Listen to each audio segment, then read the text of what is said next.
तर आज आहे भाऊबीज, त्यामुळे खाण्याची तर अक्षरशः चंगळच आहे. करा करा, मजा करून घ्या. कारण आपण ऑलरेडी बघितलंय की दिवाळीमध्ये फराळ कसा आणि किती खायचा. आता दिवाळी आहे त्याच्यामुळे आपण फराळाची चंगळ केली, खाण्यापिण्याची चंगळ केली. आता पुढचे 10 ते 15 दिवस मात्र आपल्या आहाराची विशेष काळजी आपल्याला घ्यायची आहे. उद्यापासून आता पोटाला थोडी विश्रांती पाहिजे. हलका आहार घेतला पाहिजे आवर्जून. तळलेले पदार्थ, मिठाई, पॅकेट मधले पदार्थ, साखरेचे पदार्थ किंवा पोटाला खूप जड होतील असे पदार्थ अजिबात घेऊ नका. रोजचं जे आपलं जेवण आहे ते खूप हलकं घेण्याचा प्रयत्न करा. भूक असेल तरच जेवा. आपण नेहमी जी मोड आलेली मेथी फ्रीजमध्ये ठेवतो ती सुद्धा अधूनमधून घ्या.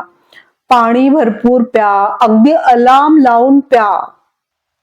ज्या व्यक्ती कोणी जेवण बनवतात त्यांनी सुद्धा आता स्वयंपाक बनवताना त्याच्यामध्ये शक्यतो सगळा आहार हलका असेल ह्याची काळजी घ्या. अजून एक महत्वाची गोष्ट, इतके दिवस आपली खूप धावपळ झाली, सगळी दिवाळीची तयारी, फराळाची तयारी, त्याच्यामुळे पुरेशी झोप घ्या, आराम करा. शरीराला विश्रांतीची खूप गरज असते आणि घरातली जी आवरावरी आहे ना त्याच्यासाठी प्रत्येकाने मदत करायची. लक्षात ठेवा, आपलं कुटुंब ही एक टीम असते, त्याच्यामुळे प्रत्येकाने कॉन्ट्रीब्युट करायचं आहे. आणि त्याचबरोबर जेवढे तुम्ही ऍक्टिव्ह राहाल ना तुमचं आरोग्य तेवढंच चांगलं राहील. त्यामुळे येणारे हे दोन्ही आठवडे जे आहेत ना ते सात्विक आहार असे डिक्लेअर करून टाका. जास्तीत जास्त सात्विक आहार घ्या. हा, नॉनव्हेज वगैरे काही खात असाल तर ते सुद्धा कमी तेलात, त्याला वेगळे पर्याय शोधून त्याला सुद्धा थोडं हेल्दी बनवण्याचा प्रयत्न करा.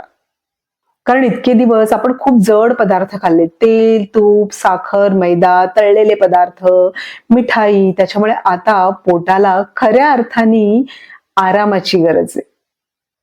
त्यामुळे मनाला ताजेतवाने करणारे, आनंद घेऊन येणारे हे सणवार आपण उत्साहाने साजरे तर करायचेच आहेत, पण त्याचबरोबर आपल्या आरोग्याची सुद्धा काळजी घ्यायची आहे.